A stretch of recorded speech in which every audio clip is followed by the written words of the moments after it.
안녕하십니까. 유튜브 책 속의 행복. 이제 저는 5번째 강의를 하고 있습니다. 오늘 강의 드릴 책의 제목은 슬픈 중국입니다. 이 책은 3권으로 되어 있는데요. 첫 번째는 공산당이 생긴 경위, 그리고 장개석 국민당이 패하고 중국이 공산화되는 것이 제1권이고, 2권은 볼세비키 혁명을 모방해서 막스 레닌주의를 가지고 모방해서 중국을 동북아의 맹주로 한번 만들어 보겠다는 야망을 가지고 대약진 운동과 그 다음에 문화대 혁명을 일으켰으나 결국은 그건 히틀러의 제노사이드식의 인권 말살과 경제적 빈곤을 가져왔다 하는 내용이 제2권 내용입니다.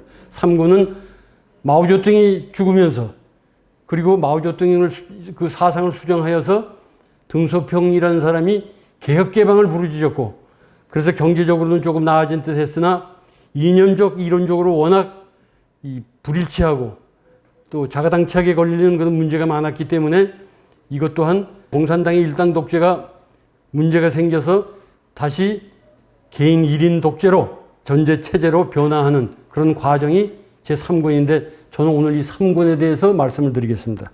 이 필자 송재윤은 누구인가? 이 필자 송재윤은 우선 그 부친이 아주 훌륭하신 분인데요.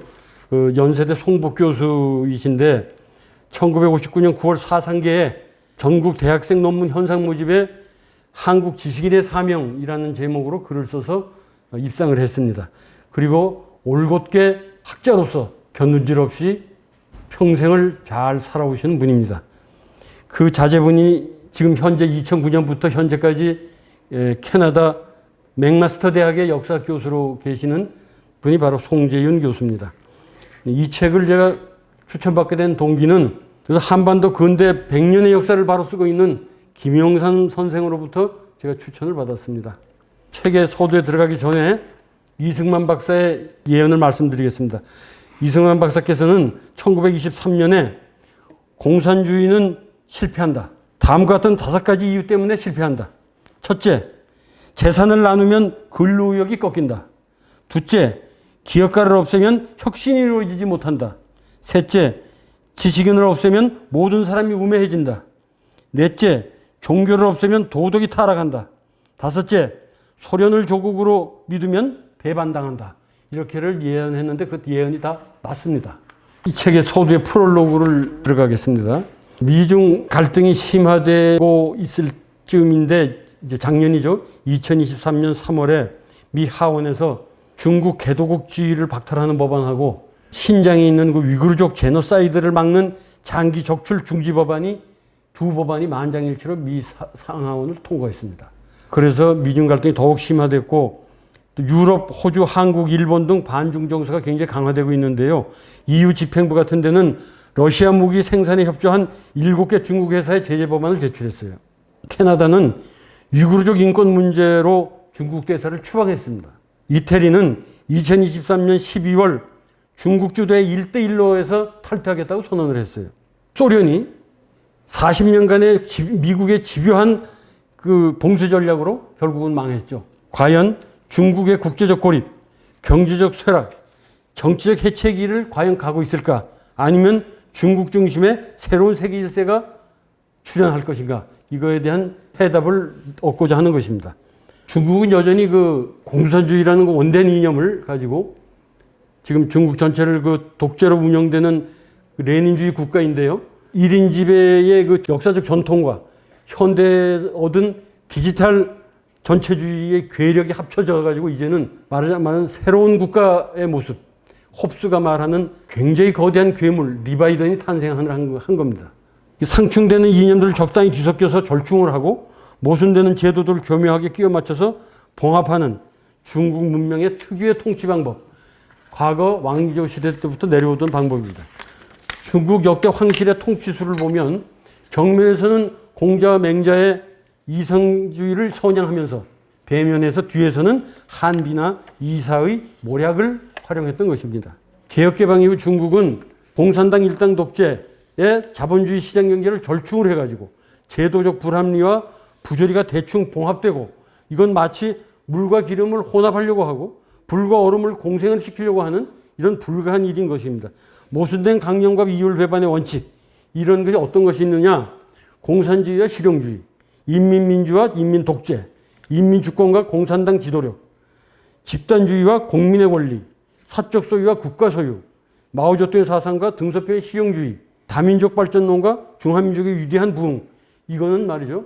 여러분, 무기상이 방패와 창을 팔면서 이 창은 어떠한 방패도 뚫을 수 있다라고 말을 하고, 방패를 팔 때는 이 방패는 어떠한 창도 막아낼 수 있다라고 말을 하면 이게 자가당착 아닙니까?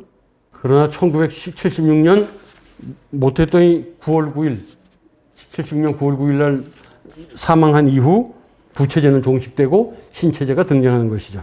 제1부에 들어가겠습니다. 1부, 머나먼 개혁개방. 러시아도 페레스트로이카 가스노스트인가요? 그걸 개혁개방했지만 실제로 뭐 효과가 별로 없었는데, 중국의 개혁개방은 어떻게 했느냐? 면밀하게 좀 한번 그 내용을 살펴보면 9월 9일 날 모태똥이가 죽은 후에 다시 그 추종자들이 어떻게든지 그것을 이어가려고 분탕질을 치는 걸 제압을 했어요. 그 분탕질을 친 제일 대표적인 주인공이 누구냐? 사인방이라는 거예요. 지앙청, 왕홍원, 장춘지아오, 야원위안, 이런 4명입니다. 이 사람들이 일명 사인방이라는 건데, 이 사람들을 10월 6일 날 전격 체포했어요. 이 체포할 때 가장 활약을 많이 한 사람은 예제닝이라는 국방부 장관이에요. 예제닝이 그 등소평을 암암리에 과거에서부터 이날날까지 계속 등소평의 그 어떤 소신과 그걸 함께하는 그런 동지였습니다. 양지성이라는 학자가 말하기를 27년의 마오 정치의 남은 유품이 뭐냐? 경제적 빈곤과 정치적 독재에 나온 인권 말살.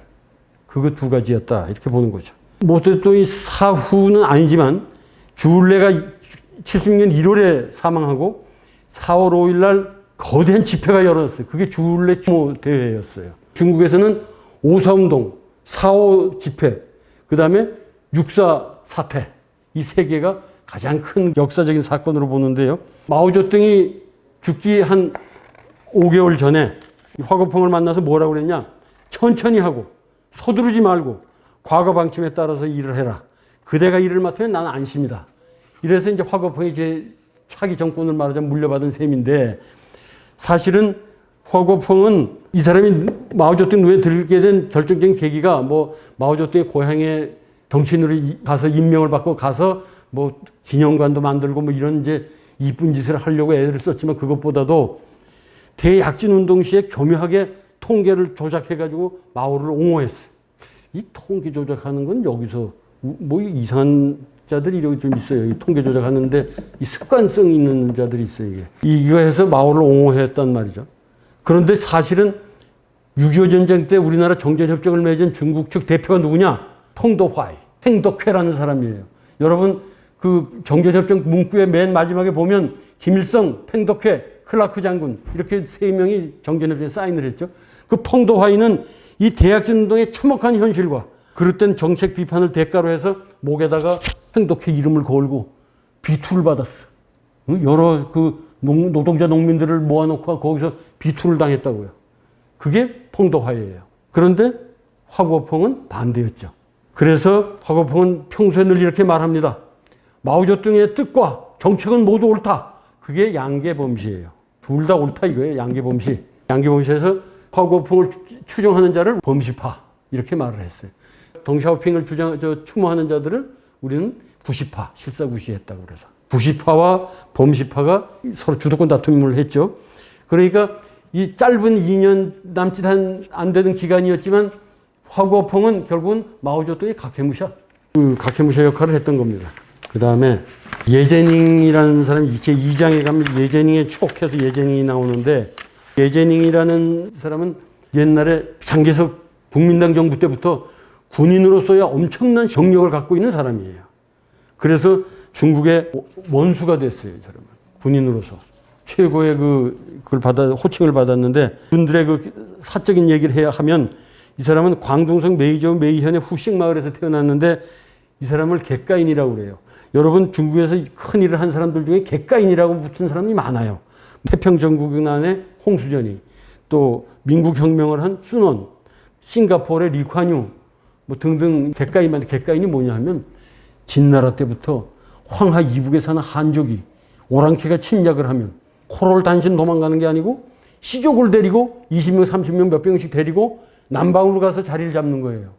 그래서 세계문화유산 보면 후지엔성 복건성에 토루라는 이런 큰 집 같은 게 들어가는 창문은 작고 안에 들어가면 뭐 가게에서부터 장사하는 사람 없는 사람이 없는 거 다 있는 거. 그 다음에 76년에 이제 이렇게 전라이가 초에 죽고 마오쩌둥이 9.19에 사망을 하고 이제 사인방도 제거되고 화구어펑도 결국은 이제 축출이 됐죠. 근데 이런 과정에서도 동서평의 정치적 간지, 여러분 젊은 분들은 간지 그러면 금방 알아듣지만 이제 나이 드신 분들은 간지 그러면 그게 무슨 말인가 하시죠, 그죠? 이 정치적으로 뛰어난 간지가 있는 사람이에요. 1977년부터 89년 천안문 사태가 일어나기 전까지 한 해는 개혁파가 자리를 잡고 한 해는 보수파가 앞서고 한 해는 개혁파가 앞서고 이거를 그 중국의 그대로 해석을 하면 쌍년의 주기성이라고 그래요. 매년 그 사람들은 뭐 쌍중단 이런 말 많이 쓰잖아요. 그러니까 그 매년 그 주기적으로 바뀌었어요. 그게 바꾸고 싶어 바꾼 게 아니라 등소평의 능수능란한 정치적 간지 때문에 그렇게 된 거예요. 중국에서는 이제 그 사회주의 혁명이 일어나고서부터 사람의 그 어떤 그 성분 차별을 해서 흑오류라는 게 있어요. 흑오류. 검은 5가지 종류가 있는데 지주, 분홍, 반혁명 세력, 파괴분자, 우파 뭐 이런 게 이제 흑오류예요.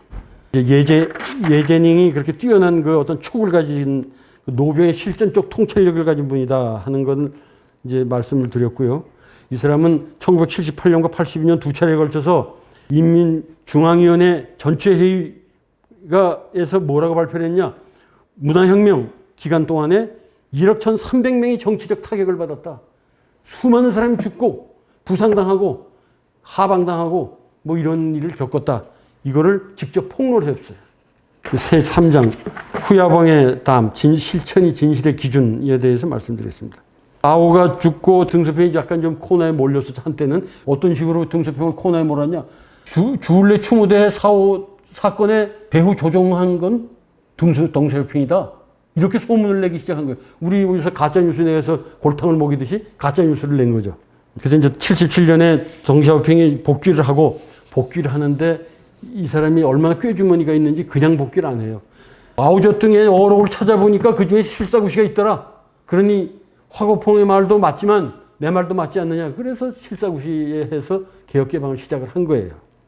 다음 4장의 그 원로들의 난을 한번 보죠.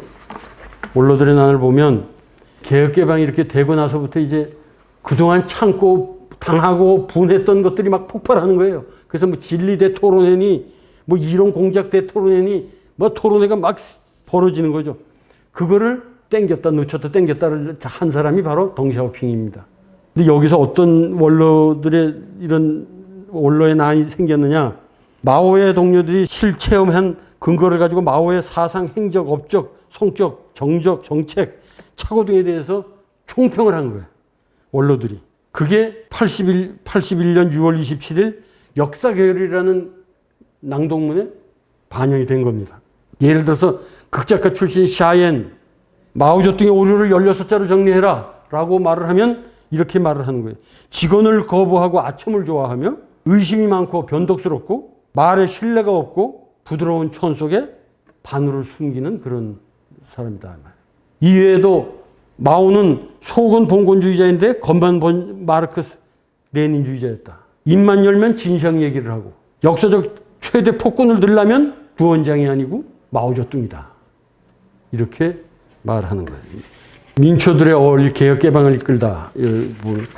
이 실제 민초들의 얼이 얼마나 이게 뜻깊었냐 하면 1978년 안휘성 펑향현 샤오강이라는 마을에서 호별 영농 서약서라는 것을 이게 비밀리에 작성을 했어요. 호별 영농 서약서가 뭐 하는 거냐? 중국은 공산화가 된 이래로 전부 집단 영농이에요. 개별 영농은 안 됩니다. 다 함께 가서 일하고 다 함께 같이 퇴근하고 다 함께 같이 밥 먹고 그래서 부엌도 다 없었어요. 이렇게 해서 뭐라고 했냐? 이 마을에서 호별 영농을 우리가 이게 해야 되겠다. 앞만 봐도 집단 영농을 해가지고는 도대체 먹고 살기가 힘드니 비밀을 맹세하고 구속자가 생기면 그 자식을 18세까지 키워주기로 서로 약조를 한 거예요. 1982년 1월에 중국 정부가 결국은 호별영농을 인정을 했어요. 왜? 실제로 집단 영농을 해서 없었던 그 소출량이 개별 호별영농을 함으로써 엄청나게 늘어났거든요. 그러니까 나라에다 바칠 곡물을 다 제하고도 자기들이 취할 수 있는 양이 엄청 많기 때문에 호별영농을 안 갈 수가 없는 거죠.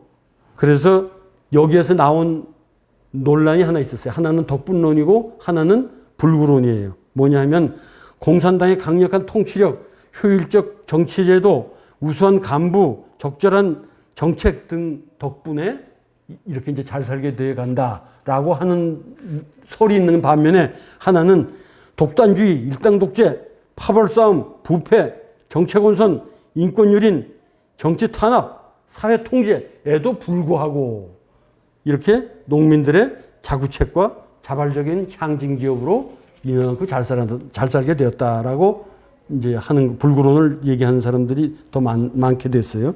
1980년대 중국 전역의 향진 기업이 140만 개였는데 1996년엔 2,340만 개로 늘었어요.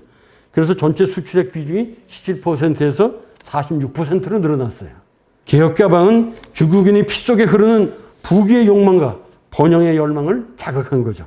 결국 안위성의 농민들이 직접 그 집단 영농을 철폐하고 호별 영농을 실시한 사건은 중공중앙의 완고함을 질타하는 민중의 회초리와 같은 것이었다.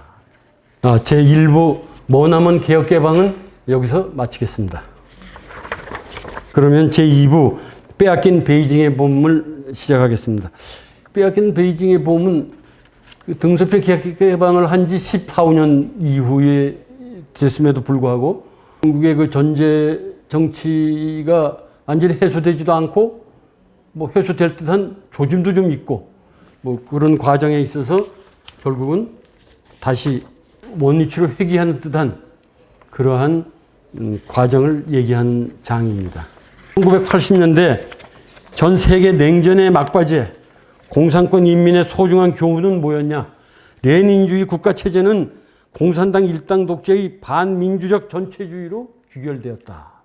사회주의 명령경제는 경제적 궁핍화를 불러오고 공산주의 인간론은 개인을 말살하는 노예의 길이라는 것을 깨닫게 되었다는 것입니다. 이 부분은 구체적으로 사람들의 그 인물들이 많이 나옵니다. 제6장 웨이징성의 벽, 민주장의 선지자. 이건 무슨 말인가 하면 1978년 이때 우리가 말하는 이제 벽보가 붙기 시작했어요. 대자보라고 그러죠. 그런데 여러분 북경의 남서쪽에 가면 지금은 거대한 쇼핑센터가 있는 C단이라는 곳이 있어요. C단에 벽이 있었어요. 그 벽에다 갖다 이제 붙이는 겁니다. 웨이징성이라는 사람이 그 벽에다가 이제 붙였어요. 뭘 붙였느냐? 민주냐 독재냐? 민주냐 새로운 독재냐라는 제목으로 대자보를 붙였어요. 그래서 이 사람은 그 당시에 민주장의 영웅 그러면 웨이징성. 웨이징성은 나이도 많지는 않습니다. 이 사람은 그 당시에 동물원의 정기기사였어요. 베이징 동물원의 정기기사였는데 그 부친은 상당한 당 고위 간부였음에도 불구하고 그래 그 덕분에 홍위병에서도 대천련이라는 그런 그 거대한 교류 남북을 왔다 갔다 하면서 선전선동 공산당 홍위병들이 선전선동을 하는 거예요. 거기에 참여해서 이 대천련 운동을 하는데 거기서 이제 회의를 느끼고 이 전부 새빨간 거짓말이구나. 이걸 느끼게 된 거예요, 이 사람이. 그래서 스스로 이제 이런 그 민주장의 영웅이 됐는데 덩샤오핑이 얼마나 꾀주머니가 있는 사람인가 하면 자기가 총서기가 된 이후에 1979년 1월에 미국을 방미했어요. 미국을 갔어요. 그 카트 대통령을 만나서 뭐라고 제안했냐? 내가 베트남을 쳐줄게. 미국은 깜짝 놀라면서도 속으로 너무 기쁜 거예요. 왜? 미국은 거기서 패배를 하고 돌아왔잖아요. 그런데 베트남을 쳐주겠다. 네가 얼마나 좋습니까? 그래서 언론에서는 뭐라고 이 사람을 칭했냐? 민주를 옹호하는 개방적 지도자. 뭐 이렇게 방송도 했어요. 그런데 진짜로 돌아오자마자 한 달도 안 돼서 인민해방군 국외사단 40~50만 명을 베트남 북부 지역에 3개 도청을 12개 도시를 함락해버렸어요. 그리고 싹 빠져버렸어요. 치고 빠진 거죠. 왜 이런 명분이 있었냐? 그 당시에 베트남은 러시아의 후광을 얻고 캄보디아를 찝쩍거렸거든요. 인도 차이나에 맹주가 되려고 하려는 걸 말하자면 이제 홍구멍을 내주는 거죠. 덩샤오핑이. 맹주는 뒤에 있다. 이렇게. 그래서 이때 중공군이 6만 명, 베트남군이 3만 명 이상이 사망한 걸로 이렇게 되어 있습니다. 독재자들이 즐겨 쓰는 민주, 이거는 주체가 인민이 아니라 공산당이라는 얘기죠. 민주장 운동의 세계사적 의의는 웨이징성이 시대의 벽에 그렇게 대자보를 붙임으로써 자유의 물결과 민주에 대한 그 언론 표현의 자유가 세계 만방으로 퍼져나갔던 거예요. 그래서 타이완, 프라하, 바르샤바, 모스크바 등의 민주의 열풍이 일기 시작한 겁니다. 후핑의 봄, 표현의 자유. 후핑이라는 사람은 젊은 학생이었어요. 근데 그 사람은 1979년에 일시적으로 법이 바뀌었어요. 어떻게 바뀌었냐? 자치구마다 자율적으로 인민대표를 뽑기로. 옛날에는 어떻게 했어요? 공산당에서 정해준 사람을 찬반만 표시한 선거였어요. 그런데 이제 이 선거에 나가서 학생 대표로 당선이 됐어요. 그러면서 뭐라고 기염을 토했냐? 표현의 자유를 누린다고 모든 것을 다 얻을 수는 없지만 표현의 자유를 잃으면 모든 것을 다 잃는다. 이렇게 해서 그 말이 아주 이때까지 회자되고 있는 겁니다. 후핑은 계급 천민이에요. 왜? 부친이 국민당 중앙정치학교 우등생으로 졸업했었거든. 그래서 공산당에 살려고 투항을 했는데 처형당했어요. 이 사람은 스스로 상간벽지에 하방이 돼가지고 거기서 혼자서 그 고통을 당하면서 인간의 보편적 가치를 사색할 기회를 얻었어요. 현재 중국의 자생적 자유주의자 하면 이 후핑을 우리가 일컫습니다. 중국 공산당의 민주선거를 사후에 무효화하는 극한 조치를 취해버렸어요. 그렇게 해서 민주화에서 당선된 유명 인사들이 참 많습니다. 여러분 뒤에도 한번 서술을 하지만 마오쩌둥 때 뭘 했어요? 백화제방. 마음 놓고 얘기하시오.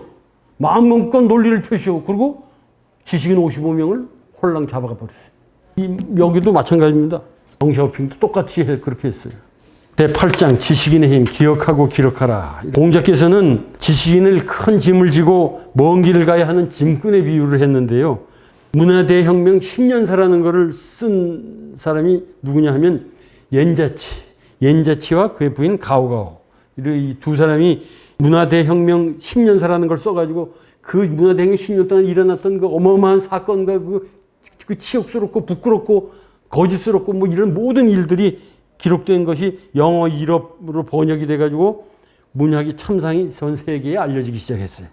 이 사람은 중앙사회과학원 정치학연구소 소장을 역임한 사람이에요.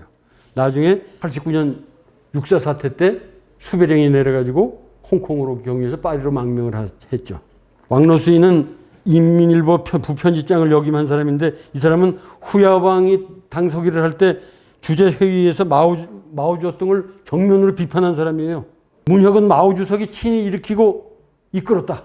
이런 말을 했어요. 그게 역사 결의에 포함이 됐습니다. 그 내용이. 그다음에 이 정이라는 사람은 뭐냐면 이 사람은 홍색기념비라는 글을 썼는데 이 홍색기념비는 어떻게 해서 출간되게 됐느냐. 자기 원고를 쭉 모았던 거를 여행하는 오스트레일리아 부부한테 그 원고를 맡겼어요. 그리고 내가 나중에 망명을 하면 되찾는 걸로. 그래서 실제로 그렇게 했어요.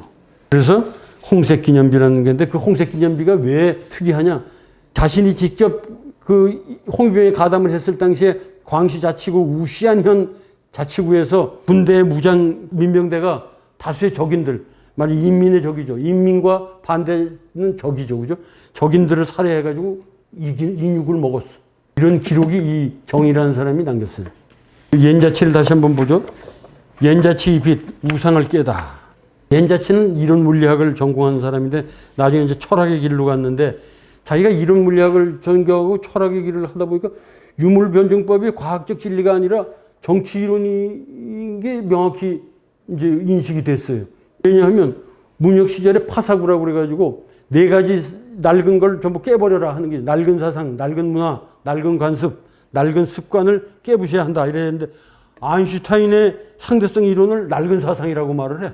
그리고 그 말한 게 인간이 광속을 넘어설 수 없다는 그건 이론은 틀렸다. 여러분 틀렸습니까? 그래서 1979년 후야오방 주재의 이론공작 대토론회에 참석을 해가지고 간부 및 영도자 직무의 총선제 폐지, 이때 바로 이제 제 2번 연임 이상을 못하게 한 거예요. 그게 법률에 들어갔어 이때. 그런데 어떻게 됐어요? 2018년 3월에 시진핑이 전국인민대표대회에서 헌법에 명시하는 최고 지도자 임기 제한을 삭제했어요. 암흑시대의 옌자치는 이성의 힘으로 어둠을 물리쳤던 계몽 철학자이라고 우리는 보는 거죠. 후세 사람들은. 그 다음에 이제 니홍린의 반자유화를 비판하는 이 사람은 이제 이 10년 동안을 1981년부터 이 10년 동안을 반자유화의 그런 시대로 1기, 3기, 4기로 나눠가지고 본 건데 이 사람이 그 가장 특징적인 거는 사상운동이라는 열쇠말로 중국 공산당의 통치사를 일목요연하게 정리를 했다. 이런 거죠. 그다음 팡리지의 별. 이 팡리지는 일명 중국의 사하로프라고 부르는 사람인데요. 이 팡리지는 아주 유명한 사람입니다. 이 사람은 중국 과기대 부총장까지 한 사람인데요. 부총장을 하면서 인민대표에 출마해서 당선이 됐어요. 그리고 2번이나 당적을 박탈당했어요. 이 사람은 연소 중국과학원 회원입니다. 그리고 핵무기 제조 사업에도 참여를 했어요. 1989년 1월 덩샤오핑 앞으로 공개 서신을 발송을 했어요. 건국 40주년, 오사운동 70주년, 프랑스 대혁명 200주년을 맞아 자유, 평등, 박애, 인권의 이상을 실현하기 위해서 웨이징성 등 모든 정치범을 석방할 것을 요구했어요. 부인도 인민대표로 선출이 됐는데 이 사람이 이렇게 유명하다 보니까 부시 대통령이 1989년 2월에 방중했을 때, 중국을 방문했을 때 이 500명의 인사들을 초청해서 이 사람을 하고 연설을 부탁했어요. 이 사람이 안휘성 허페이, 거기 중국 과학기술대학이 있잖아요. 거기서 이제 중국 베이징의 호텔에 와서 묵었는데 그 연설하기로 초청을 했는데 그날 밤에 공안이 들어서 가지고 가는 골목마다 다 막는 거야. 이 사람이 한 2시간에 배회하다가 결국 참석을 못했어요. 그래서 중국 공산당은 천안문 사태를 팡리지가 민주화운동의 배후다, 흑수다 말이죠. 검은 손이다. 이렇게 지목을 해가지고 수배를 내렸어요. 그래서 이 사람이 미국 대사관에 망명 요청을 한 거예요. 이 망명 요청을 받아들일 때는 미국 대사관도 이 사람에 대해 인지하기 때문에 받아들이는 거죠. 아무나 가서 망명 요청은 망명 받아들이는 건 아니잖아요.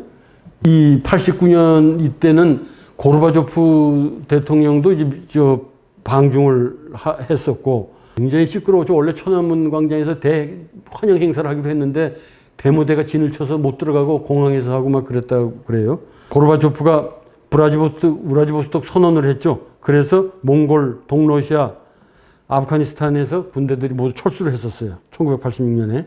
89년 5.4 집회 이후 몇십만 명이 모였지만 5월 17일, 18일 양일간에 거쳐서 100만 명 이상이 천안문 광장에 운집을 해서 시위를 하고 했는데 그때 이미 인민군이 들어가서 철수를 해체를 요구했는데 이때 어떤 사건이 일어났냐?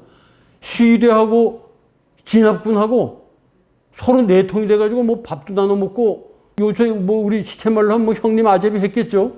그래가지고 그만 이 사람들 전부 다 철수시켰어요. 그리고 굉장히 혹독한 훈련을 시켰다고 그래요. 다시 5월 30일 날은 천안문 광장 한복판에 석고로 만든 자유의 신상이 섰어요.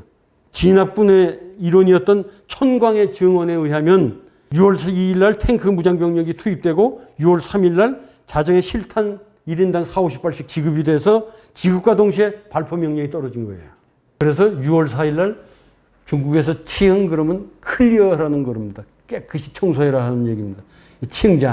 장을 깨끗이 칭장 감행을 한 거예요. 오늘날 중국 안팎에서 뭐 내재적 접근을 운운하면서 이 내재적 접근을 운운하는데 포럼에서 언젠가 그 후단대학하고 그 하지 않았습니까? 그때 어떤 교수가 그런 얘기를 한 걸 제가 기억을 합니다. 중국의 일당 독재를 미화하는 지식분자들을 향해서 중국의 일당 독재가 뭐가 나쁘냐는 식으로 했던 것 같은데 팡리지가 울부짖듯 말하고 있어요. 바보들아, 중국 인민도 자유, 인권, 민주를 원한단다. 이렇게 말하고 있어요. 우런하의 팬. 이 우런하는 더 특이한 사람인데 이 사람은 원래 정법대학 문헌학 교수예요. 맨날 책만 보고 그냥 옛날 책이나 보고 혼자서 이렇게 즐겼던 사람인데 천안문 사태를 가만히 주시해 보니까 이게 내가 설 곳이 여기가 아닌 것 같다 이런 생각을 하고 6월 3일 점심 때 베이징 대학에서 열린 애국 호혼 연석회에 참석을 했어요.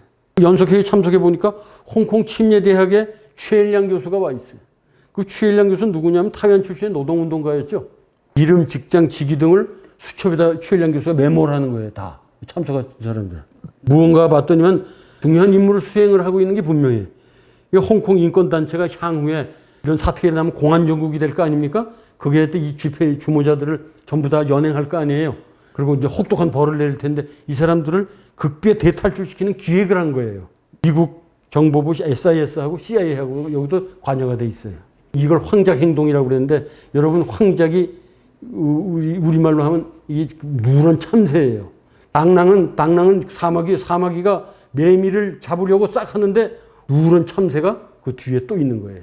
그래서 이 우런화는 반년 도주 끝에 주하이에 도착을 했어요. 그리고 그 건너편 바다인 마카오로 4시간 동안 헤엄쳐서 도망을 갔어요. 그래서 미국으로 망명을 90년에 했습니다. 이 사람은 왜 우런화를 이렇게 얘기를 하느냐?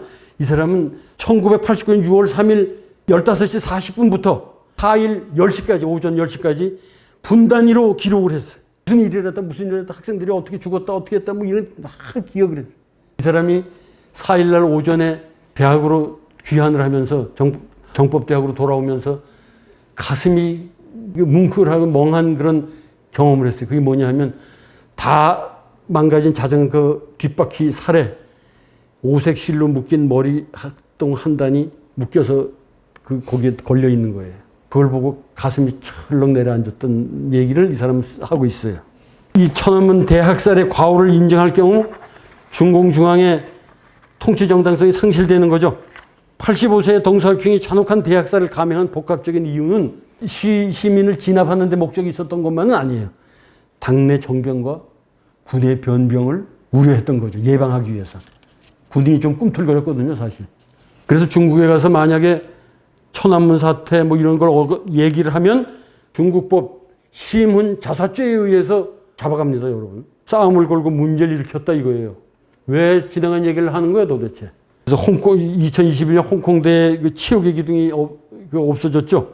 그거 높이 8m, 무게 2톤, 1997년 덴마크 조각가가 천안문 8주기를 기념해서 빅토리아 공원에 세웠던 건데 그 밑둥에 보면 육사 도살, 늙은이가 어찌 젊은이를 다 죽일 수 있으랴 이렇게 새겨져 있어요. 결국 우런화의 펜은 30년 세월의 역사의 사실을 밝히는 기록전쟁을 치르는 것이 되는 것입니다. 13장 예술가의 혼, 권력은 짧고 예술은 길다. 이 예술가의 혼에 보면 옌정쉐라는 그 수묵화의 대가가 중앙공산당 선전부의 명에 따라서 20년간 마오쩌둥의 초상화만 그렸어요.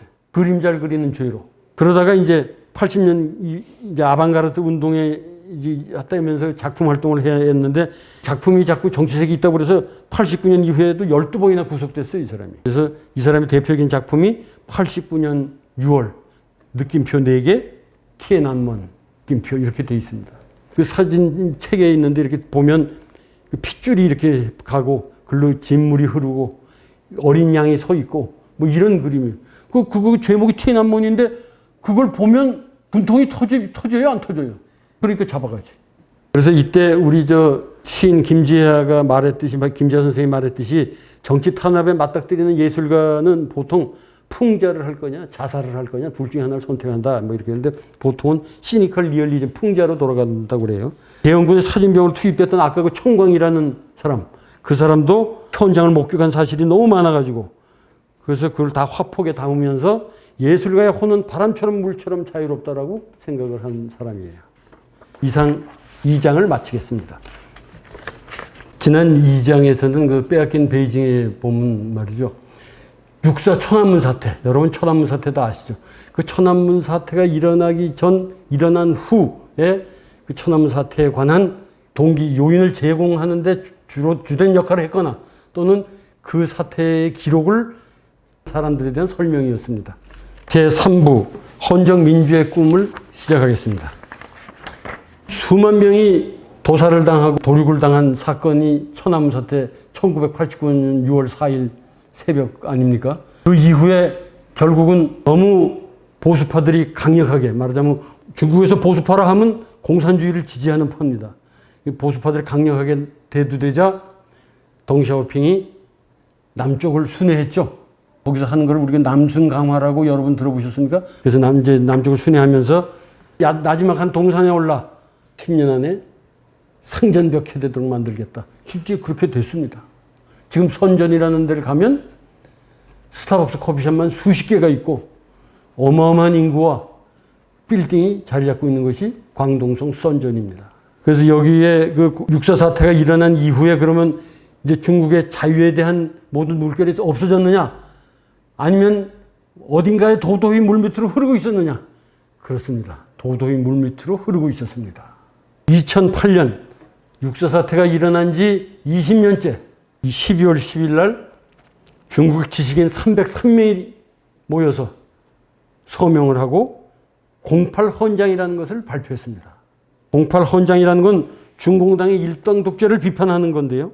이런 시민사회활동가를 후진다오는 산발적으로 사후 통제를 한 반면에 시진핑은 시민활동가의 활동 금지령을 내려가지고 강경책으로 일관하고 있습니다.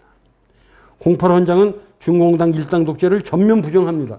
거기에 대표적인 사람이 누구냐? 류샤오보. 여러분 들어보셨습니까? 노벨상 수상자로 선정이 됐습니다. 2010년에. 민국의 땅, 민국혁명의 추억. 민국혁명이라는 건 1919년 순원의 민국혁명이죠. 그 추억이 지식인들에게는 면면이 살아있었던 거죠. 그러니까. 대표적으로 1915년 천두수라는 사람이 시대정신 6가지를 말했는데 이건 오늘날에도 유효합니다. 첫째, 노예적이지 않고 자주적으로, 보수적이지 않고 진보적으로, 퇴용적이지 않고 진취적으로, 쇄국적이지 않고 세계적으로, 허황되게 꾸미지 않고 실리적으로, 공상적이지 않고 과학적으로 이런 말을 했다고 합니다. 오늘날에도 해당되는 말 아니겠습니까? 여기는 당의 섬, 중국에서는 보편적 가치를 말하지 말라.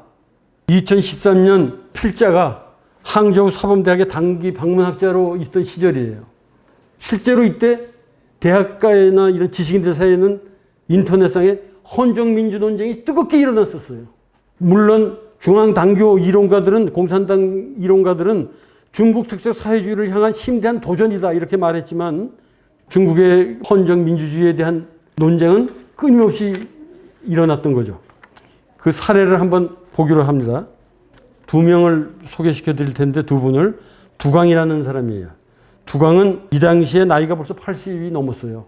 70대 후반 뭐 이런데 원래는 신념의 청년 막수주의자로 해서 중앙당교에 있죠. 거기에 이론연구소 부주임으로 은퇴를 했어요. 거기서. 그 막수주의에 아주 도통한 사람이라고 볼 수가 있죠. 그런데 이 사람은 중국 현행 헌법을 근본적으로 뜯어고치는 전면적인 정치개혁을 주장하고 나섰어요. 보편가치에 입각한 입헌민주주의의 실현이 중국 헌정사의 종착점이다. 이렇게 얘기를 했어요. 이 사람 평생 막스 연구를 한 사람입니다. 제가 여기서 이 두광의 창은 이제 우리로 말하면 노래라는 얘기인데요. 두광의 노래를 하나 제가 이렇게 읊어드릴 텐데 이 두광의 노래는 어떻게 해서 이게 읊어지게 됐느냐. 봄, 여름, 가을 3번. 이 지식인들 뭐 친구들하고 식사 모임을 했어요. 정기적으로. 겨울은 이제 노인네들이니까 너무 추워서 빼고. 한 번은 모임을 가지려고 그러는데 공안이 와서 못하게 하는 거예요. 그렇게 두광이 이제 화가 많이 났죠. 왜 봄, 여름, 가을 정기적으로 노인들이 밥 먹는 것도 막냐? 쪼우융캉도 구속되지 않았냐? 쪼우융캉이 누굽니까? 안전부 경찰 총책임자죠. 여기 하관이 넓고 입이 큰 사람. 그래서 뭐 항의서를 보내고 뭐 난리를 쳐서 다시 모였어요. 그 이 사람이 양떼 강연이라는 걸 이제 그 강연을 한 다음에 이 식사 모임을 하는 데서 이 노래를 부른 거예요. 한번 이거는 바쁜 시간임에도 불구하고 우리가 한번 들어볼 필요가 있어요. 차관소조라는 노래예요. 이 차관소조라는 노래는 원래는 국민당 정부가 쿤밍으로 후퇴를 해가지고 거기 연합대학을 세웠어요. 북경대, 칭화대, 텐진의 난카이대 3개의 대학을 합쳐서 그 대학에서 연합대학에서 부르던 노래예요. 밤바람 불어오는 싸늘한 시간, 동쪽 거리 찻집은 시끌벅적 위층과 아래층의 손님들이 북적이며 주인장 끓는 물 좀 주소 소리치네. 찻잔과 접시 부딪히는 소리 딩딩당당 딩딩당당. 어떤 이는 잡담하고 어떤 이는 언쟁하고 어떤 이는 고뇌하고 어떤 이는 나란 일을 논하고 어떤 이는 불평을 늘어놓네. 오직 찻집 주인만 간이 작아서 다가와서는 작고 가는 목소리로 속삭이네. 여러분들 제발 장사 좀 할 수 있게 나란 일 이야기할 때는 좀 작게 말씀해 주시오. 그러다 철창신세를 질 수도 있죠. 그때 담력이 큰 한 손님이 벌떡 일어나 통쾌하고 큰 소리로 또렷하게 소리 지른다. 우리를 압박하고 우리를 갈취하고 우리를 말할 자유를 빼앗는 악당들 모두 뿌리채 뽑아버리자. 우리의 말할 자유를 빼앗는 악당들 모두 뿌리채 뽑아버리자. 이 노래예요. 나이가 많이 들어서 이제 임종이 가까워지면 이게 무서운 게 없는 거죠. 여기서 우리가 조금 좀 정신 차려서 하나 좀 상기하고 넘어가야 될 것이 있습니다. 도대체 그럼 이 헌정 논쟁이 왜 그렇게 뜨겁게 일어났으며 도대체 두강이라는 사람이 주장하는 헌정 민주주의라는 게 도대체 뭔가? 헌정은 국가 권력을 제약하고 국민의 기본권을 확대하는 인류의 보편적 가치예요. 민주는 뭐냐? 민주는 국민이 자발적으로 참여해서 정당한 권력을 창출하는 국민의 주권 실현입니다. 그럼 국민은 뭐냐? 공공 영역에서 공익을 위해서 자발적으로 공적 담론에 참여하는 깨어있는 사람들의 범칭인데 태어날 때부터 권리로 공화국의 시민이 될 수는 있지만 그 자체로는 충분하지 않고 국민이 되기 위해서는 공적 시민으로서 교육을 받고 공적 담론에 참여해야만 합니다. 그 오르포럼의 회원분들 같죠, 그죠? 자기가 회비 내고 공적 토론에 참여를 하시잖아요.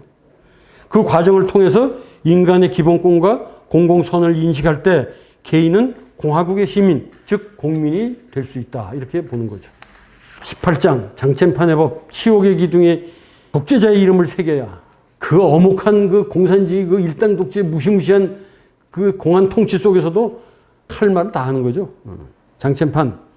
이 사람은 베이징 대학 법정대학원 교수인데 신의 혁명과 중국 헌정이라는 강연에서 그 2011년 9월 27일 날 이 강연을 했어요.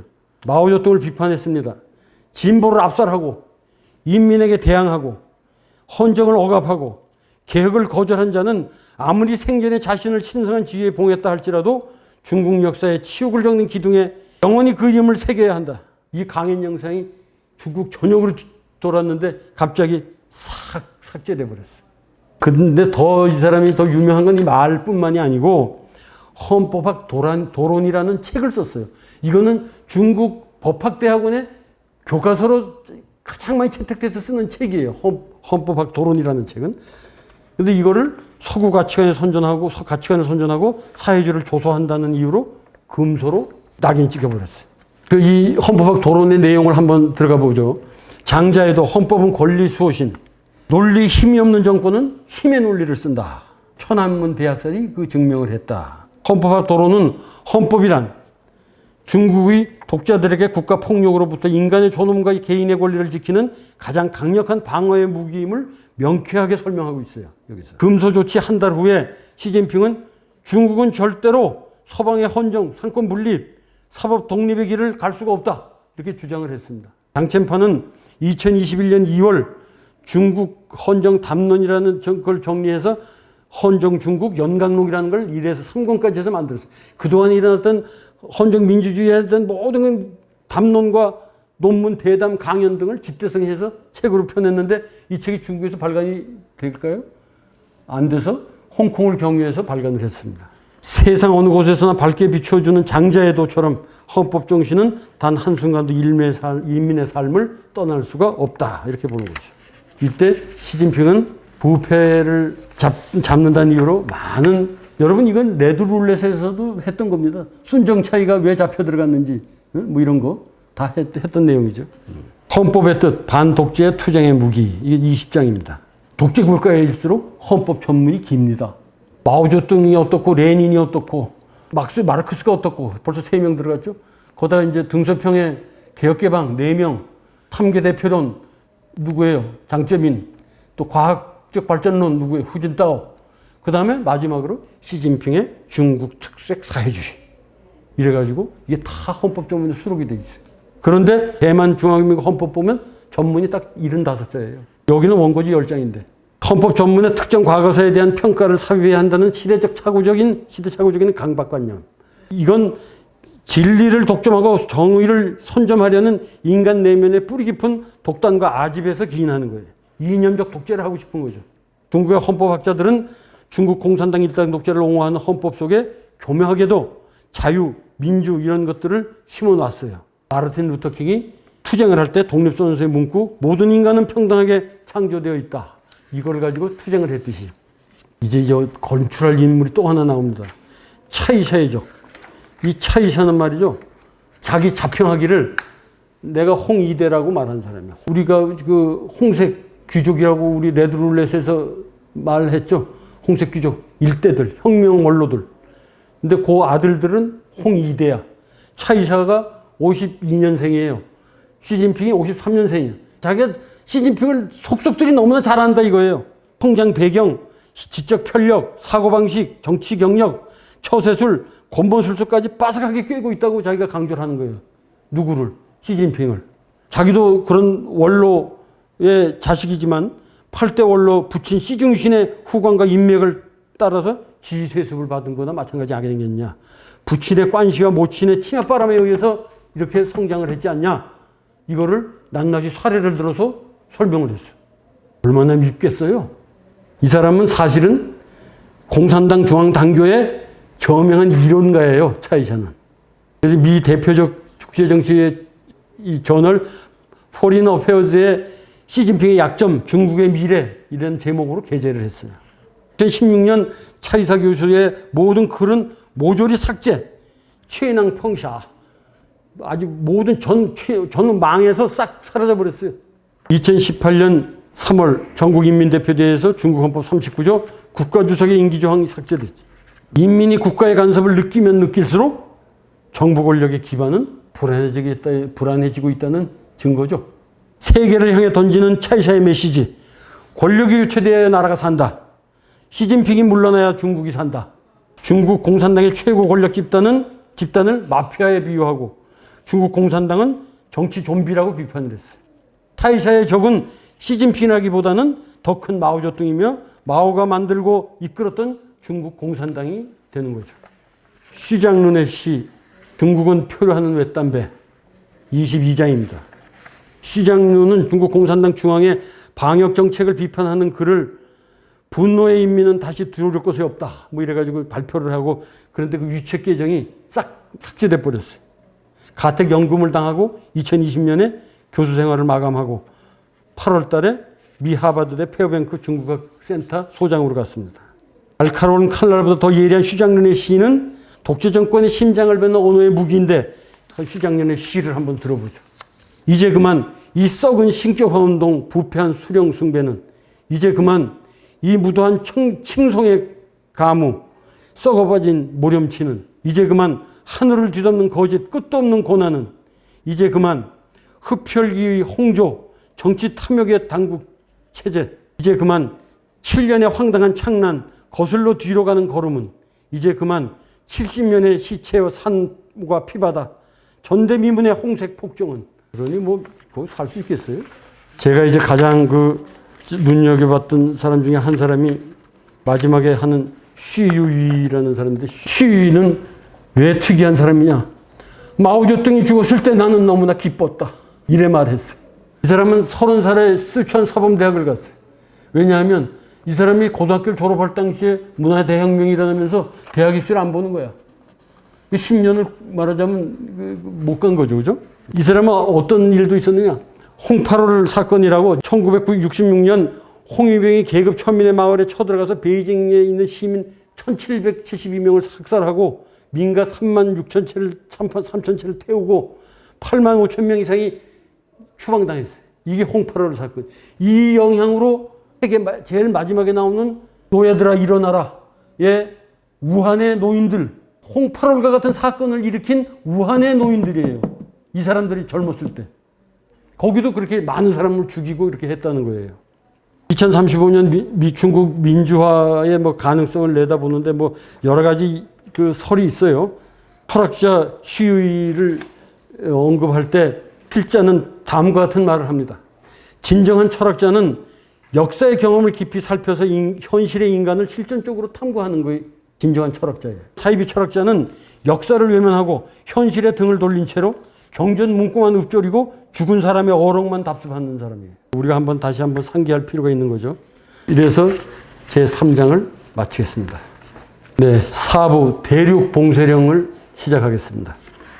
대륙 봉쇄령은 여러분도 우리가 겪었지만 코로나19 때문에 이제 중국이 그 넓은 땅의 대륙을 봉쇄를 하기 시작했던 사건들에서 일어났던 여러 가지 일들에 대한 설명입니다. 시진핑의 덫, 인민전쟁. 2020년 우한시와 인근 지역이 오전 10시 통보 반나절 만에 도시 전면 통제됐어요. 인구가 1,100만입니다. 1,100만이고 1월 23일이면 구정을 끼고 있는데 우한을 통과하는 인구가 몇 천만이에요. 그걸 통제해버렸어요. 왜 이런 사건이 나왔느냐? 의료진이 시진핑에게 보고하기를 말하자면 민생도 살리고 코로나도 억제하는 방법을 이렇게 좀 언급을 했어요. 그 자리에서 시진핑이 제로로 만들어라. 클리어. 코로나를. 이 봉쇄작전은 역사적으로 중국의 커다란 두 가지 사건이 있어요. 국공내전 때 빌림성 장춘에서 일어난 홀로코스트에 대해서 들어보신 적 있으시죠? 장춘 시가지를 전체를 동그랗게 둘러싸가지고 랑뿌류, 램뿌추, 식량은 못 들어가고 사람은 못 나간다. 그럼 어떻게 해요? 저 안에서 굶어 죽는 거죠. 그래서 그때 인육시장이 생긴 게 바로 그때예요. 그래서 그때 중국 국민당군 10만 명이 투항을 하고 5개월 동안 봉쇄를 했더니만 뭐 그런 일이 있고 그 사실을 거기서 살아남은 일본의 한 여성이 그 뭐 이런 뭐 쓴 뭐 그게 책이 있어요. 그리고 1958년 중국 전역에 대약진 운동을 하면서 참새가 모이를 잡고 나다를 쪼아 먹으니까 참새를 박멸하라. 그지? 20억 마리를. 20억 마리면 잠실운동장이 가득 찹니다. 그 20억 마리가 죽고 나니까 어떻게 됐어요?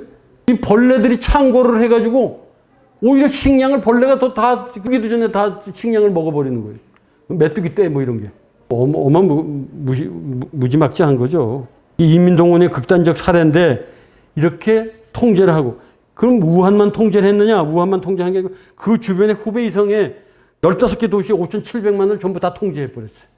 제로 코로나 전면 봉쇄 정책이 종신집권을 목적으로 한 것이라면 인류 역사상 가장 잔인무도한 전체주의적 권력 게임이고 인민의 건강을 지키기 위한 정책이라면 방역학의 기본을 거스르는 비합리적, 비상식적, 비과학적 권력 행사라고 이렇게 결론을 낼 수가 있다 보는 거죠.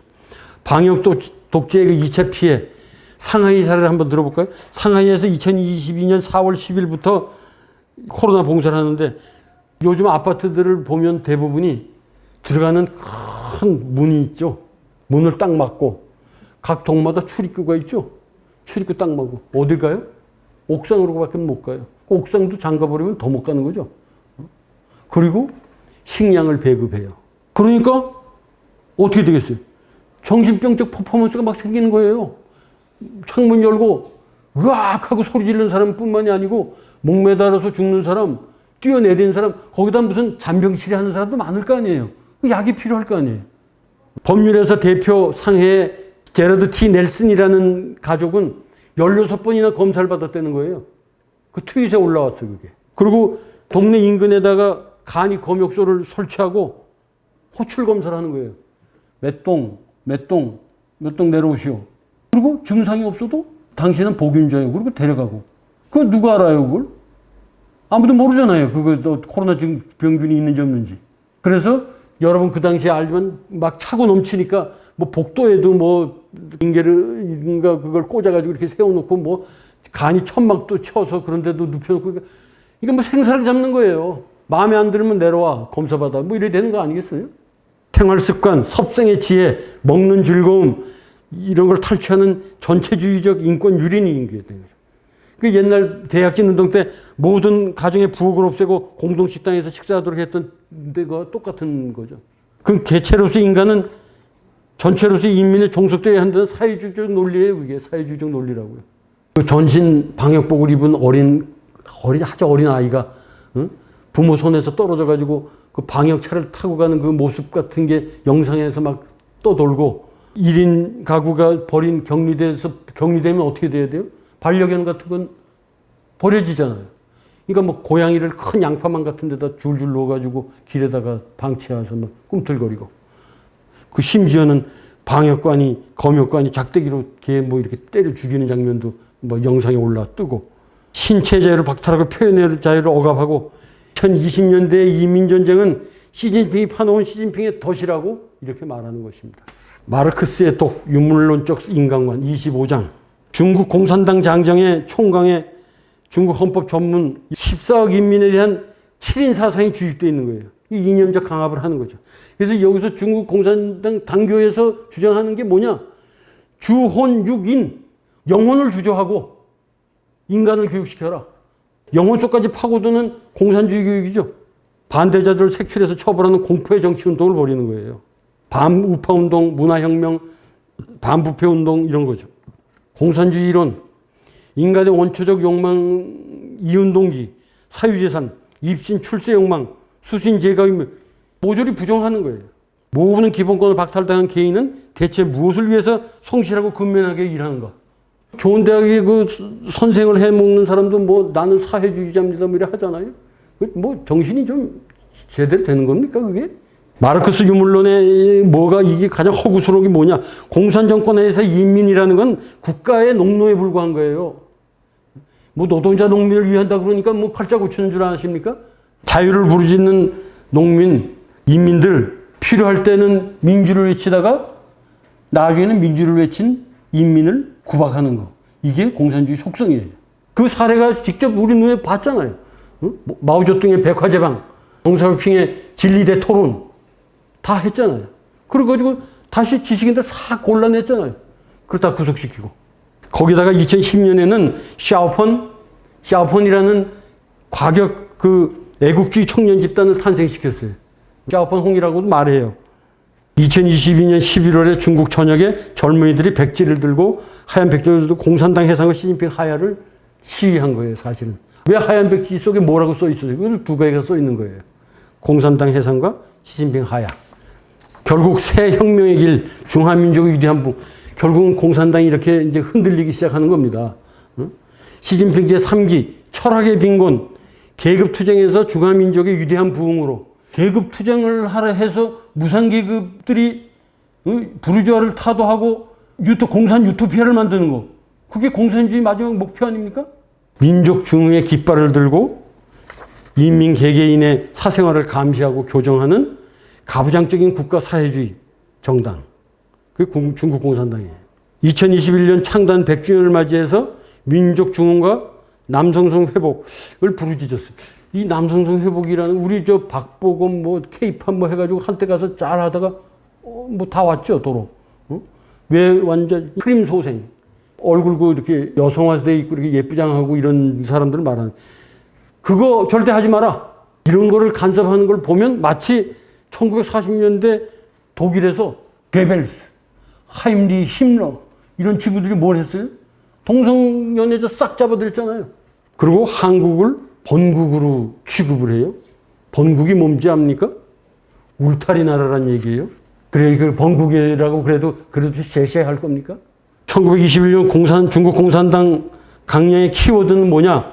계급 구분의 소멸, 무산계급의 독재, 사유재산 제도의 철폐, 계급의식이 민족의식에 우선한다. 이렇게 돼 있잖아요. 그죠? 근데 이제 와서 민족중흥의 위대한 부흥, 계급정당이 민족중흥을 외치는 현실, 중국 공산당이 이념적 파산을 보여주는 단적인 증거가 아니겠습니까? 계급투쟁의 끝, 화해를 외치는 공산당. 여러분, 중국에 가서 고속철도를 타보셨습니까? 고속철도를 타시면 우리는 이 제일 앞차에 그 콧등에 뭐라고 써 있어요? KTX 산천 뭐 이렇게 써 있죠. 중국은 뭐라고 써 있어요? 화해호, 허시하오 이렇게 써 있어요. 얼마나 급하면 화해가 나왔어요. 뭔 화해를 하냐? 이런 시기에 중국 공산당은 계급투쟁이 아니라 화해와 화합을 주장하고 계급투쟁 대신 화해를 외치는 공산당에 환경 파괴를 외치는 녹색당, 불의를 조장하는 정의당, 사탄을 숭배하는 기독교당 이런 이율배반이자 자가당착적인 행위를 하고 있는 거예요. 공산당의 제1 목표는 무산계급에 의한 자산계급의 타도, 공산 유토피아를 만드는 거, 뭐 이런 거 아니에요. 영구집권의 틀, 탈빈전쟁, 28장.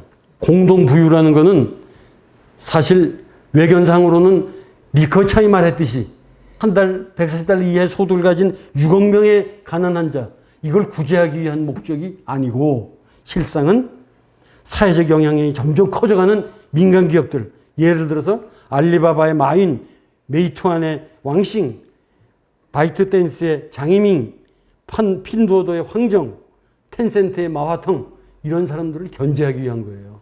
중국 공산당은 공동부유 탈빈전제 같은 말로 언제든 개인의 사적 소유권을 침해할 수 있는 이념적 근거를 확보하는 거죠. 극심한 빈부의 격차는 상대적 박탈감과 빈곤층의 패배감을 부추기고 가난한 중국인들에게 회자되는 속담이 있어요. 돈만 있으면 귀신을 불러서 맷돌을 갈 수 있게 한다. 귀신을 불러서 맷돌을 간대요. 이거는 뭐예요? 사회주의 표방한 레닌주의 국가에서 불평등한 배금주의 나라가 되어버렸다는 현실을 보여주는 거죠. 중국 공산당 장정에 명기된 중국 공산당의 창당 목적은 공산주의 실현, 더 높은 단계의 실현을 위해 잠정적으로 자본주의 경제를 취하고 있을 뿐 사적 경제와 시장 경제의 도입은 사회주의 폐기를 의미하는 것 아닙니까?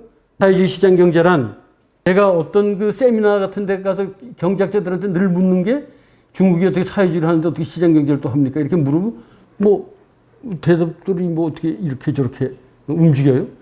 근데 이거는 명쾌하게 이 필자가 말하고 있어요. 착한 악당, 소리 없는 아우성. 이건 말장난이죠. 무슨 어법이에요. 그래서 2022년 중반 공동부유 구호를 갑자기 사라졌어요. 이제 없어져요. 왼쪽에는 공동부유 깃발 들었다가 오른쪽에 소비주도 성장을 내세워가지고 중국 경제 위기론에 뭔가 위기가 오고 있구나 하는 것을 보여주는 거예요. 부의 마지막 장으로서 이토 히로부미의 꾀, 동아시아의 국가발전론에 대해서 좀 우리가 얘기할 필요가 있어요.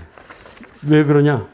우리도 그렇지만 중국도 민족주의를 내세울 때는 항상 먹잇거리로 뭘 내세운다? 죽창을 들어라. 반일 감정을 내세운다. 이 말이에요. 우리부터 냉철하게 돌아보는 자세가 필요하죠. 2014년 11월 23일 날 인민일보 사설에 차이나 모델 1.0은 덩샤오핑 개혁개방 시대의 성장 전략이지 이제 우리 시진핑 시대는 차이나 모델 2.0판이다 이렇게 말을 하고 있어요. 여러분 인민일보에서 말하는 건 우리나라 무슨 일반 경향신문, 세계일보, 문화일보에서 말하는 게 아니에요. 국가 선정기관이에요. 인민일보는. 그 인민일보에서 이렇게 말하는데 이건 뭐냐면 시진핑 정권의 신시대 중국 특색 사회주의 2012년 이래 시장 지향 경제개혁을 거부하고 정부 간섭을 늘리는 국진 민퇴를 추진하겠다. 자, 국가주의 회귀로 보는 거죠.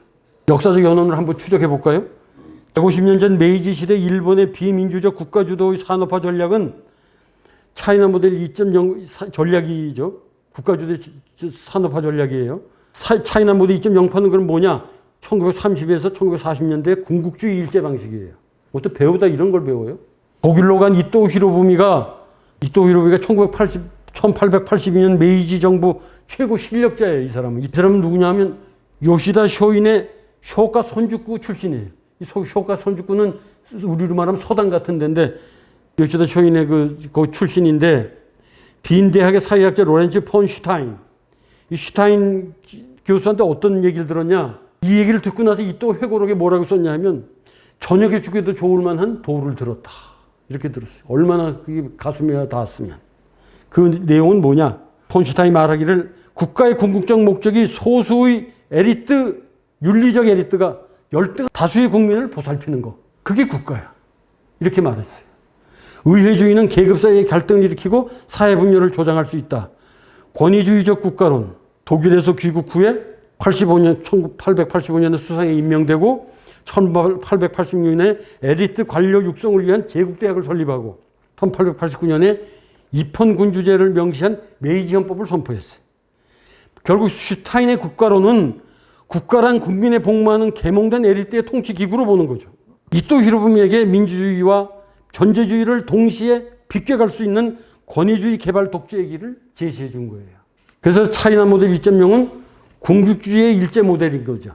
전체주의적 통치 체제와 국가 자본주의를 결합한 시진핑 시대는 1920년에서 1940년대 일본의 쇼와 국가주의, 천황제 파시즘, 쇼와 민족주의, 일본식 파시즘과 유사한 거가 되는 거죠. 분출하는 민주화 열망을 제압하기 위한 중화민족주의가 필요했던 거죠. 반일주의는 민족주의를 지탱하는 커다란 기둥이 되는 거고, 반면에 과거 일제 모습을 답습하는 기묘한 아이러니죠. 그렇게 욕할 거면서 왜 배우냐? 이토 히로부미의 꾀, 정치적 자유화와 민주화를 유예한 채로 근대화를 추진하는 동아시아 발전국가의 원형, 결국 전체주의 늪속으로 침몰하는 겁니다. 동아시아 발전국가론을 떼어와서 중국 공산당의 통치력을 칭송하고 합리화하는 이론가들에게 꼭 필요한 질문이 하나 있어요. 도대체 중국 모델 2.0은 과연 무엇인가? 제 4장을 마치겠습니다. 이제 마지막 장 제5부 노예들아 일어나라. 30장 티베트의 몸을 태워 저항하는 사람들. 채왕 노르부 티베트족 가수입니다. 광둥성 TV 텐센트 주간 오디션에서 9위를 했었던 사람이에요. 25살인데 딸이 하나 있어요. 이 사람이 몸에 불을 붙이고 라싸 포탈리궁 앞에서 분신을 했어요. 2009년 이래로 158번째 분신입니다. 2022년 3월 27일 티베트 자치구 사찰 앞에서 티푼이라는 노인이 80세 생일을 맞아서 몸에 기름을 끼얹고 분신을 했어요. 달라이라마의 축복으로 행복의 태양이 티베트를 비추니 젊은이들은 낙심하지 말라. 이러면서 159번째 사망을 한 겁니다. 2009년 2월 27일 키르티 사원 20대 중반 승려 타페이가 몸에 기름을 붓고 분신한 이후에 2022년까지 159명이 분신을 한 거예요. 2012년 3월 26일 인도 뉴델리의 후준타오의 방문을 앞두고 26세 티베트인 잠파 예시, 이 사람은 몸에 기름을 붓고 불 붙인 후에 45m를 뛰었어요. 그래서 뉴욕타임즈에는 뭐라고 했냐? 불타는 인간 성화. 이렇게 카피를 달았어요. 티베트인의 분신은 저항, 종교적 헌신, 독립, 국제적 지원과 관심, 정신적 의지의 힘을 표현하는 겁니다. 티베트의 슬픈 역사. 티베트는 평균 해발고도 4,380m, 총 250만 제곱킬로미터. 250만 제곱킬로미터는요, 한반도의 11배입니다. 전 세계에 670만의 티베트인이 살고 있는데 630만은 현지에 있고 중국 거주하고 40여만은 인도, 2에서 4만 정도가 네팔, 미국에 10,000명, 캐나다에 9,300명, 스위스에 8,000명 이렇게 하겠어요. 1911년 민국혁명 이후에 달라이라마가 독립선언을 했어요. 그때 민국혁명, 순원의 민국혁명 때 1951년 중공당 점령 전까지 40년간 독립적 불교국이 돼 있었어요. 그런데 중공군이 들어오면서 서쪽 절반은 티베트 자치구, 동쪽 절반은 칭하이, 깐수, 스촨, 윈난으로 해체됐어요. 2011년 11월 3일 키르티 사원의 주지승 린포체, 이 린포체 주지승이 미 하완 톰 렌토스 인권위원회에 가서 증언을 했어요. 1935년 이후에 현재까지 중국 공산당이 자행한 폭력과 만행을 역사를 고발했어요. 2011년 3월 16일 20세 승려 롭상 푼족이 분신한 이후에 키르티 사원을 중공군이 접수를 해가지고 7개월간 봉쇄를 했어요. 여기 봉쇄가 아주 여기는 일상화되어 있는 나라인가 봐. 도청기, 감시 카메라 이런 거를 설치하고 식량을 못 들어가게 하니까 기근이 되겠죠. 숙소 난입을 하고 파괴를 하고 경찰견으로 공격을 하고 공안에 좀도둑질도 있고 비군이와 비구들의密담 분신이 있었고 수천 명이 구금이 됐고 대규모 경제계획을 한답시 하고 이제 동화정책을 쓴 거죠. 2008년의 이 꽃, 티베트족과 공팔 현장. 이거는 좀 우리가 역사적으로 아주 우리는 잘 모르는 그런 일인데 중국 현대사의 변곡점을 들어라 이렇게 말을 하면 76년에 마오쩌둥이 사망하고 개혁개방이 된 거, 89년에 천안문 대학살로 역사의 기로에 섰던 거, 그 다음에 2008년 중국 헌정사의 전환점이 있었어요. 그게 08헌장 발표예요. 이 08헌장 발표될 때 그냥 발표된 게 아니고 2008년 1월 달부터 큰 사건이 있었어요. 눈보라가 쳐가지고 133명이 죽었어요. 3월 10일 날 라싸를 중심으로 범티베트족 시위를 해가지고 수천 명이 구속을 당했어요. 스촨 원추안 지진으로 6만 9천 명이 죽었어요. 여러분 기억나십니까? 떨어진 운동화를 신은 원자바오가 현장에 가서 어린애 앞에서 내가 너를 지켜줄게. 37명이 부상을 당했는데 역류와 불량분유로 신장결석이 5만 4천 명이 생겼어요. 7월은 중국 남부 통군 테러, 통군 버스 테러, 8월 신장 서부 카슈카르 위구르족 경찰을 습격해서 16명이 사망했어요. 10월 20일 상하이 외대 일본 유학생과 중국 학생이 교정에서 격돌을 했어요.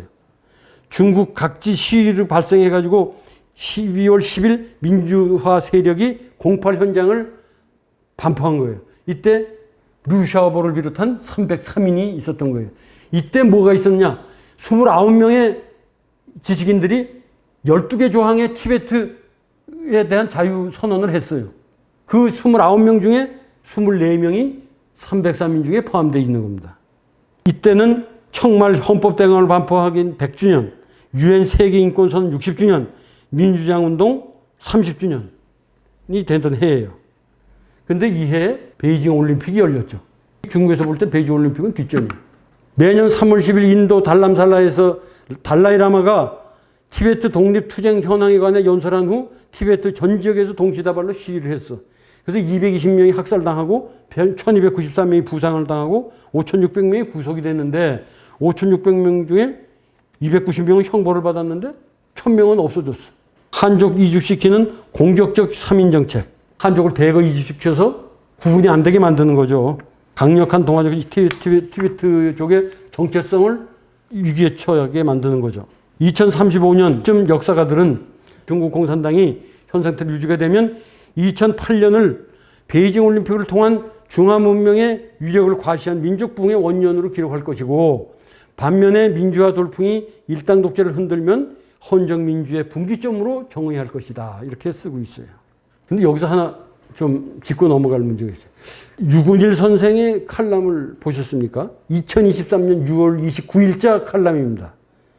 여기에 티벳의 심장에 비수를 꽂았다라는 제목으로 도종환, 유동수, 김병주, 신헌영, 민병덕, 박정, 김철민 이런 사람들이 한국의 무슨 국민의 대표라는 사람들이 티베트 관광문화국 문화국제박람회에 참석을 했어요.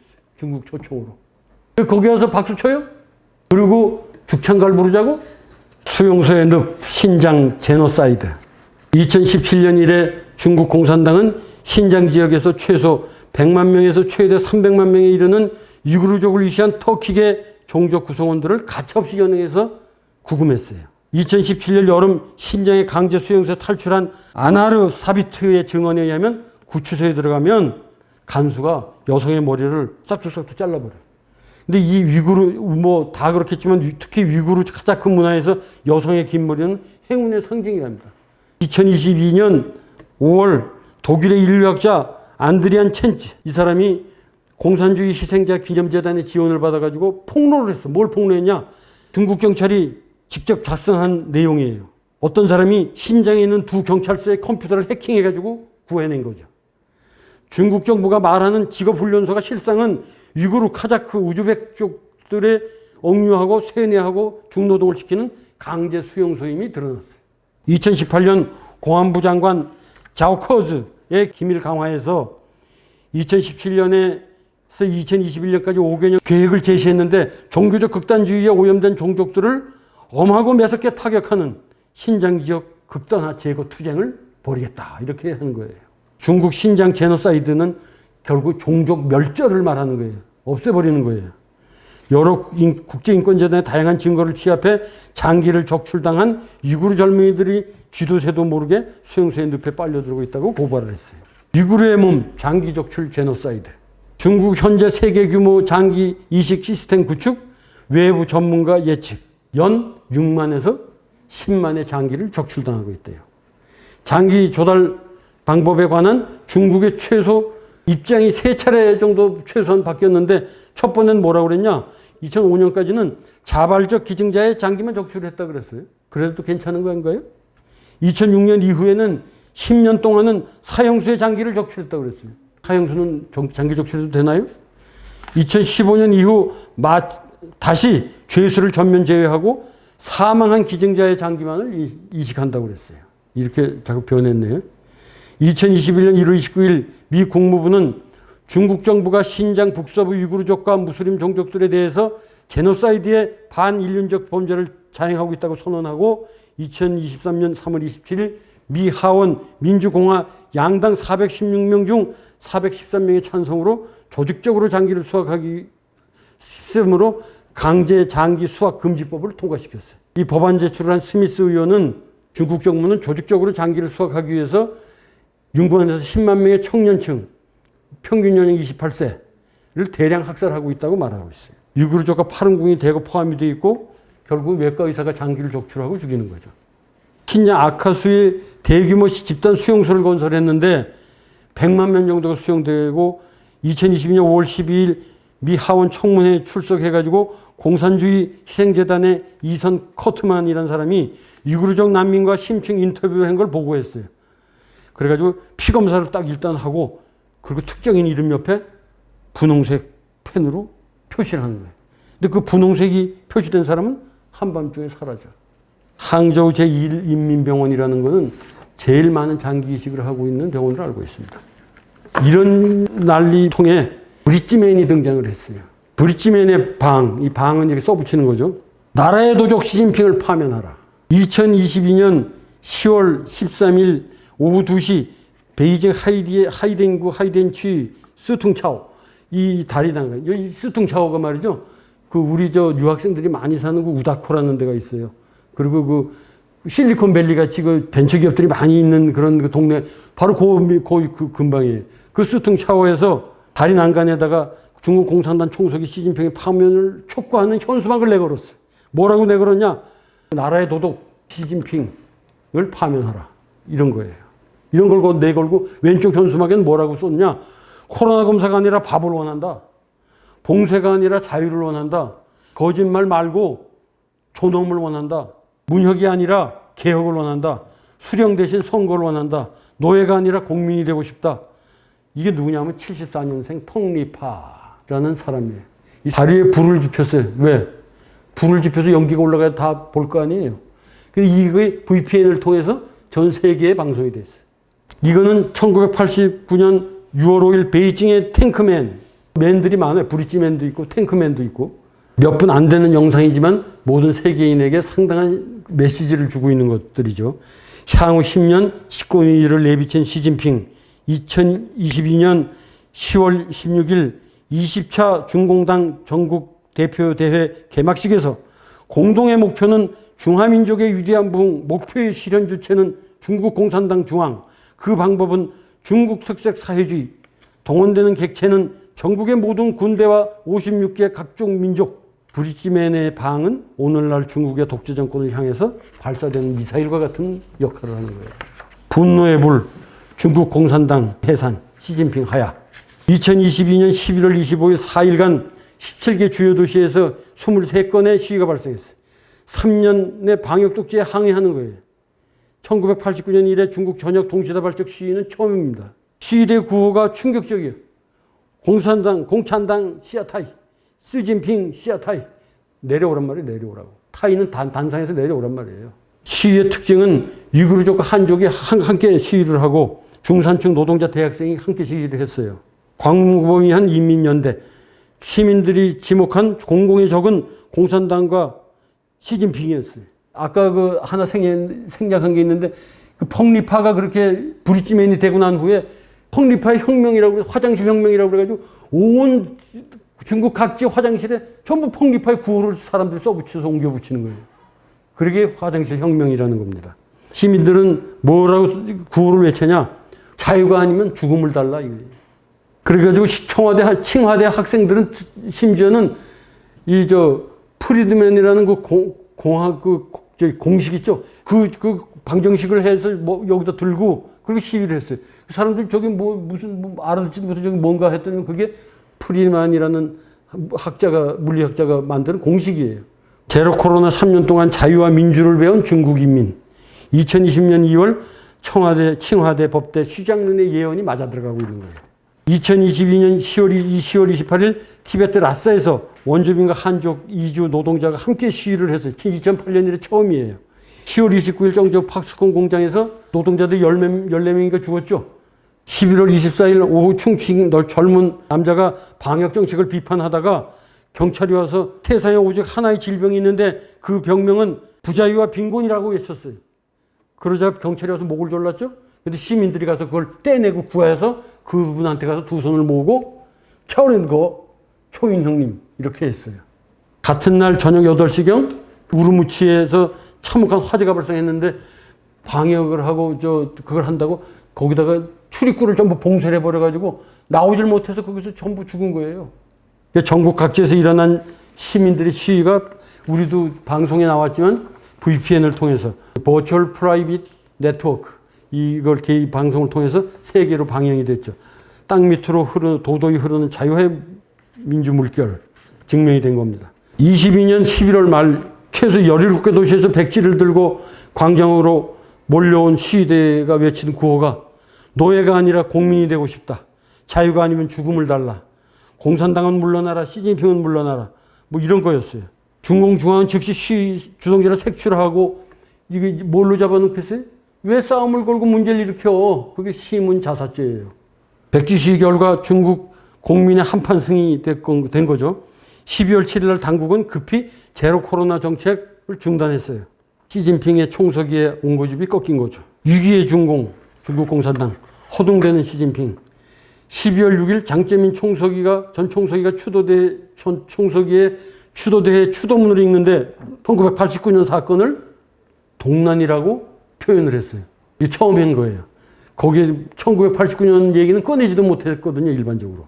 2022년 백지혁명은 중국 인민의 뇌리에 깊이 각인돼 있던 거예요. 마오쩌둥 대신 순원.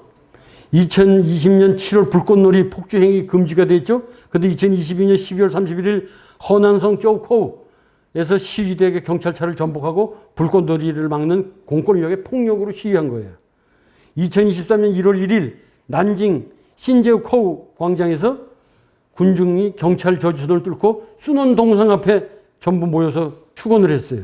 백지혁명이 불꽃혁명으로. 중국 혁명사의 신전에서 마오의 성상 위에 안치될 수 있는 유일무이한 인물은 순원이다. 이렇게 보는 거예요. 2022년에서 2023년 겨울 중국 전역의 변화의 기원은 무엇이었나? 중국 인민이 물러서는 당의 뒷걸음질을 눈으로 직접 확인했으면 분명해 보인다. 마지막 38장. 노인들의 꿈, 재산은 인권, 복지는 권리. 이 중국이 이제 홍위병 세대가 이제 백발이 되었잖아요. 1960년대 중학생, 고등학생 그랬으니까 이제 백발이 됐는데 후베이성 우한과 랴오닝성 다롄 등지에서 정부 의료보험 정책에 반대하는 격렬한 백발 시위가 일어났어요. 시위 노인들은 보통 57년 전 조반유리, 마오쩌둥이 이렇게 충동질을 해가지고 반대하는데 다 이유가 있어. 이래가지고 막 때려 엎을 때예요. 흑오류에 속한 사람들, 지주, 부르주아 이런 거 막 때려 엎을 때인데 이런 일을 해서 후베이성에서만 6만 6천여 명의 중경상을 입고 600여 명이 학살됐어요. 이 주인공들이 노인이 일어난 거예요. 노예들아 일어나라. 홍위병 시절에 노래를 부르며 시진핑 정권에 저항을 한 거예요. 1871년 파리 꼬민에서 예창된 국제가와 단결은 힘이다라는 노래를 부르면서 시위를 한 거죠.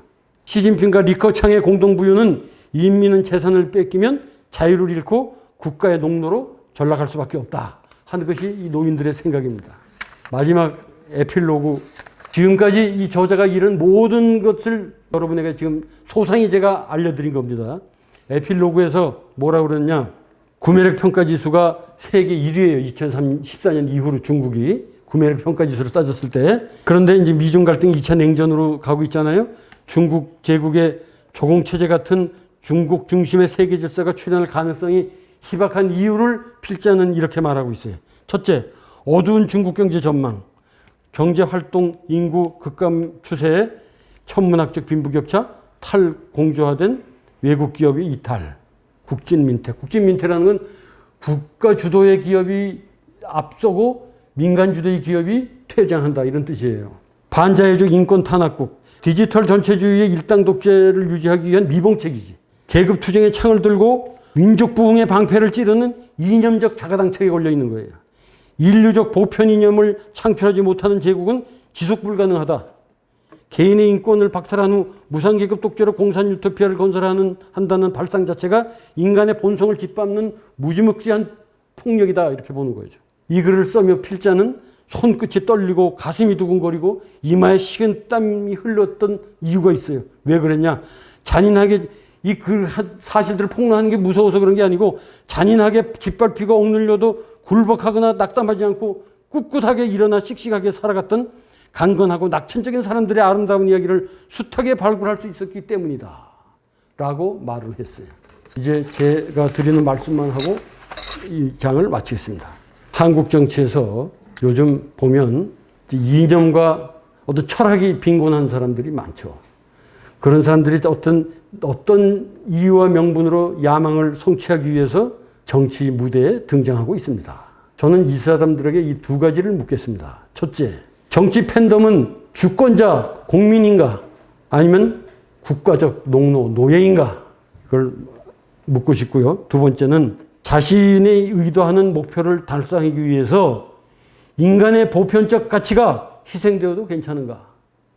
이렇게 두 가지를 묻고 싶습니다. 이상 마치겠습니다. 감사합니다.